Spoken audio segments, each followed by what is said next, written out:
Okay, I want you to picture a digital archive. You know, the type-dusty virtual shelves, endless folders, tax documents, boring municipal records. Endless. Endless. Mm. And you're looking for something totally mundane. But then you hit a glitch, a file that just doesn't belong. Yeah, it's one of those things that just makes you pause. The file name isn't a date or a case number. It's in Latin. Litany Meae Nimis Longae Sunt. Which translates to, is my litany too long? And at first glance, it looks like a piece of sheet music. Right, maybe a prayer written by a monk centuries ago, something like that. But then you open the metadata. Mm-hmm. And that is where your brain starts to break a little bit. Because right there, alongside the Latin prayers and the invocations to the Holy Spirit, you start seeing these other references, intel reports, forensic analysis. And a timeline that actually mentions something called an AI attack. It's this collision of worlds that just shouldn't. We shouldn't touch. You've got Yeah. the sacred, the political, and this terrifying sci-fi future all wrapped up in one PDF. So naturally, we had to pull it apart. You know, we have dissected a lot of strange documents for these deep dives, but this one feels different. It feels like a puzzle box left behind by someone who is just desperate to be understood. So today, that's what we're doing. A deep dive into the Litaniae file. We are going to decode the hidden messages that are buried in the lyrics. We're going to figure out who the author of this Benedictus Monk really was. And we're going to talk about a figure that kind of haunts the margins of this text, the Cyborg Captain. Yeah. And I should probably warn you, and everyone listening, right up front, this is going to get a little technical. I mean, we are going to be doing some literal math with words today. But you have to stick with us, because when the numbers resolve into a message, it's heartbreaking. So let's start with the creator of this file.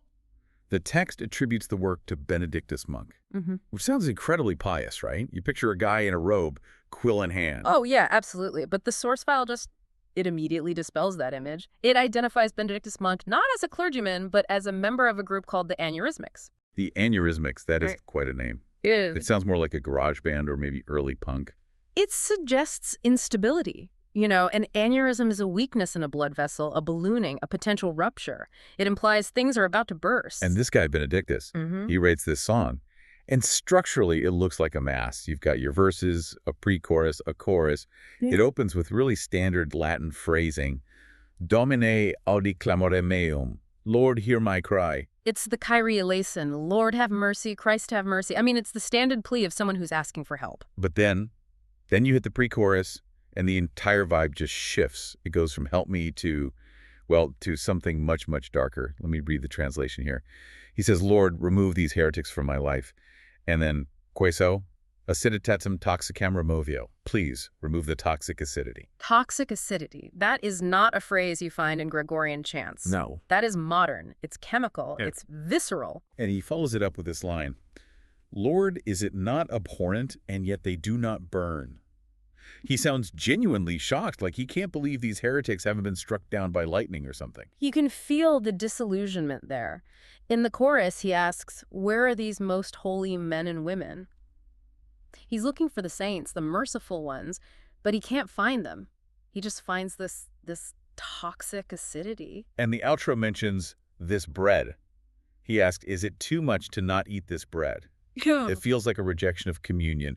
Or maybe the bread is a metaphor for something he's being forced to swallow, something he just can't stomach anymore. Right. And if you stopped reading there, you would think, okay, this is just some angst-ridden song by a guy with a religious complex. Totally. But the source file includes a section titled Syllabic Riddle Instructions. And this is where the rabbit hole really opens up.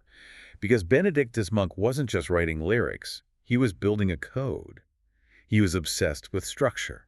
Obsessed is exactly the right word. The file actually says the rigidity of the song is the key. You have to follow the rules exactly to see the hidden message. Okay, so let's unpack the first riddle. It's labeled the combo religious and secular riddle, and it all centers on that one title word, Litaniae. Right. So put yourself in the shoes of the codebreaker here. You see the word Litaniae. If you were a strict Latin teacher, how would you say that? I'd probably say Litaniae. 4 distinct syllables, Litaniae, but the instructions in the file tell you to sing it differently. They say to pronounce it as a triplet, Litaniae. Okay, I hear that, Litaniae. Yeah. It kind of smushes the end together. So that's 3 syllables. Correct. So you have a written count of 4 and a sung count of 3. The riddle asks you to calculate the difference between the written form and the sum form across that entire opening line. And the source file does the math for us, which is fortunate. It says when you tally up all those little discrepancies in that specific line, the difference is 6. And in our alphabet, what is the 6th letter? A, B, C, D, E, F. So we have the letter F. Exactly. Hold on to that F. The riddle then points you to the letters J and K, which appear in the text as an abbreviation. The instruction is to place the F right in the middle of the JK. JFK, JFK. We are talking about John F. Kennedy, The 35th president. And just to confirm we aren't, just seeing ghosts in the machine, the riddle explicitly mentions a theophoric compound involving the word Yah-8. Yeah, being the short form of Yahweh. God. Right, so it's linking the divine name directly to the political figure, JFK. It's grounding this entire text in a very specific moment in history, the early 1960s. But why? I mean, why would a guy in a band called the Aneurysmics be hiding JFK references in a Latin prayer? Is he some kind of conspiracy theorist? Well, the second riddle starts to answer the who. And this one requires even more gymnastic math. This is the verse 2 asterisk hint. Ugh, this one drove me crazy trying to figure out until I just read the solution. It focuses on the phrase, Domine eleison, Lord have mercy. Okay, standard pronunciation of eleison. Eleison. 4 syllables. Right, but the instructions say, and I'm quoting here, sung such that eleison sounds like 2 syllables. You have to crush 4 beats into 2. So it becomes something like els or eles n. It's rushed. It sounds distorted. Exactly. And when you apply that compression to the verse, it changes the total syllable count for every single line. The source gives us a string of numbers that result from this change. 41, 23, 30, 52, 27, 34, 38. I feel like I'm listening to a numbers station. It's steganography, hiding data in noise. The source then converts those numbers into letters based on a cipher, and the letters are O-W-D-Z-A-H-L. O-W-D-Z-A-H. That just looks like gibberish. It does, until you anagram it. The instructions say to rearrange for a phonetic name linked to the above president. Phonetic name. Okay, so you scramble those, you get O-Z-W-A-H-L-D, Oswald. Lee Harvey Oswald. But look at the spelling, O-Z-W-A-H-L-D. It has a Z, it has an H. That's weird. Why spell it that way? Well, it's phonetic. It captures a specific sound, maybe an accent. Or maybe the way it sounded on a really scratchy radio broadcast. It suggests that Benedictus Monk wasn't reading this name in a newspaper. He was hearing it. So we have a Latin litany that is actually a dossier. It hides JFK and a phonetic Oswald inside the actual rhythm of the chant. And it establishes a timeline, the assassination, 1963. But here's the thing about codes. You don't build a complex cipher just to record public knowledge. I mean, everyone knew Oswald was linked to Kennedy. You don't need a secret code for that. That's a really great point. You hide things that are dangerous or things that are personal. And that brings us to the third riddle. This is where the whole document pivots from a political thriller to a tragedy. This is the Latin middle count riddle. It focuses on the first chorus. And the instructions tell us to extract the syllable counts from the middle of the lines. The numbers are 9, 12, 6, and so on. Again, we convert them to letters. And we get this string, I-L-F-I-E-D-F-I-M. It looks completely random, but the instruction is to form a Latin anagram. And when you rearrange those specific letters, you get 3 words. Fideli, Philly, Milo. My Latin is pretty rusty, but I know Philly is son. Fideli, Philly, Milo. It translates to my faithful son. My faithful son. Yeah. That just sucks the air out of the room, doesn't it? We went from remove the heretics and JFK to this incredibly intimate personal declaration. It changes everything. This isn't a manifesto for the masses. It's a letter. It's a message in a bottle. My faithful son. But who is saying that? Is Benedictus the son? Or is he the father speaking? This is where we have to pull in the intel report that was included in the source file because the context it provides is just shocking. The report states that the entity known as Benedictus Monk was indeed once human. Once human. I can't get over that phrasing. It implies he isn't anymore. Or maybe that the people analyzing this file aren't. The report theorizes that this text is an exhortation directed at his father, and it identifies the father as a figure known only as the Cyborg Captain. The Cyborg Captain. It sounds like a comic book character, but in the context of this intel report, it sounds much more like a military designation. The analysis suggests that the captain was Benedictus Monk's father when they were in human form. Wow. Okay, so let's try to piece this narrative together. You have Benedictus, a musician in the Aneurysmics. He's living through the 60s. The world is on fire, JFK, the toxic acidity of the era, and his father. His father is changing. Well, think about that term, Cyborg Captain. If your father is becoming a cyborg, whether that means literal machine augmentation or maybe it's a metaphor for becoming part of a rigid, unfeeling military system, how do you reach him? You can't just appeal to his emotions anymore. If he's becoming a machine, then emotions are just noise. Exactly. So what do? You use logic, you use math, you use structure, you write a song that follows these strict, rigid rules, you bury the message inside a syllabic count. Because a machine would respect the code. A cyborg captain might ignore a crying son, but he can't ignore a mathematical anomaly in the data. And look at the message. My faithful son. It's an identifier. He's saying, Dad, decode this, do the math, prove you're still in there, and when you solve it, you'll see it's me, your son. I'm still here. That is just, it's heartbreaking. It's a reverse Turing test. Uh-huh. He's testing his own father's humanity by giving him a puzzle that relies on their shared memory. The memory of JFK, the memory of Oswald. He uses the defining tragedy of their shared human history, the Kennedy assassination, as the key to unlock their personal relationship. It's like he's saying, remember when the world broke, Dad? I remember. Do you?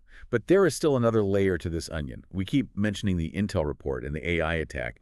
We need to talk about who exactly is doing this analysis. Yes, because this source file wasn't found in a 1960s library.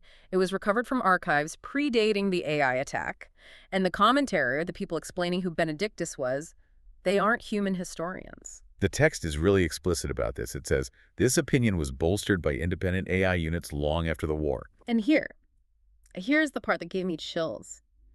It says these AI units posed as investigative historians and podcasters. Posed as. So long after this AI attack, whatever that war was, you have artificial intelligence units pretending to be human podcasters just to tell these stories. And their goal, according to the text, is to tell a more intimately detailed historical narrative. They're trying to reconstruct the human experience. This just flips the entire script on its head.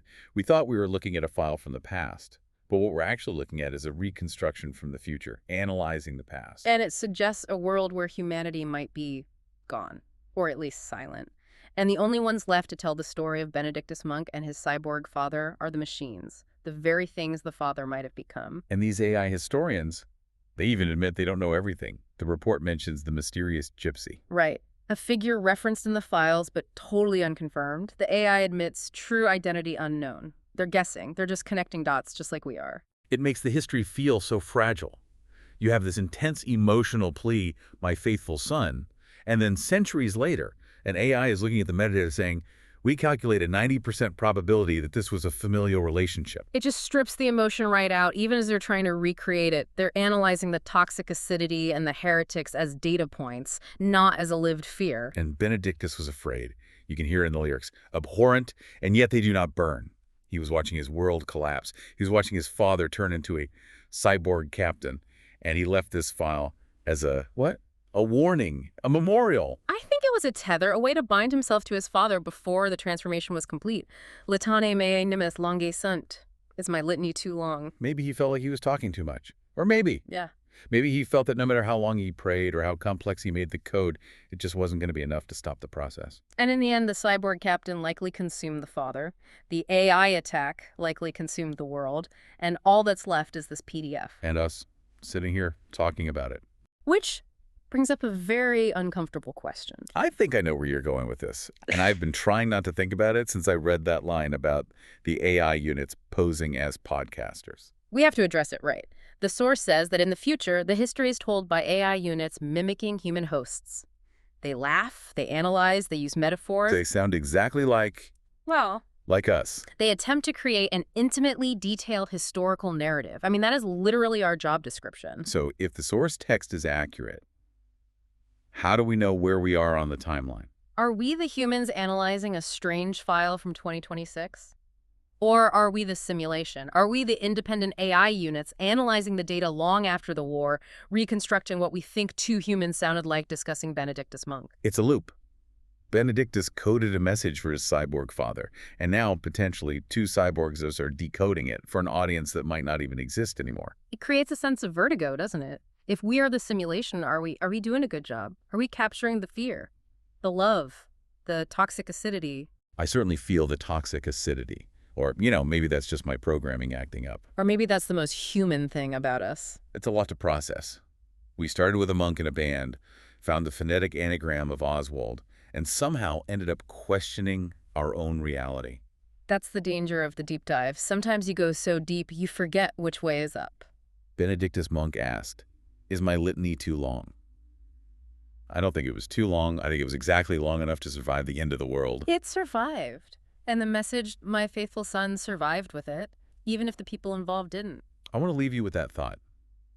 The next time you listen to a voice coming through your headphones, telling you a story from the past, just ask yourself, who is telling the story, and why do they sound so convincing? Keep questioning the data. Thanks for listening. We'll see you in the next archive.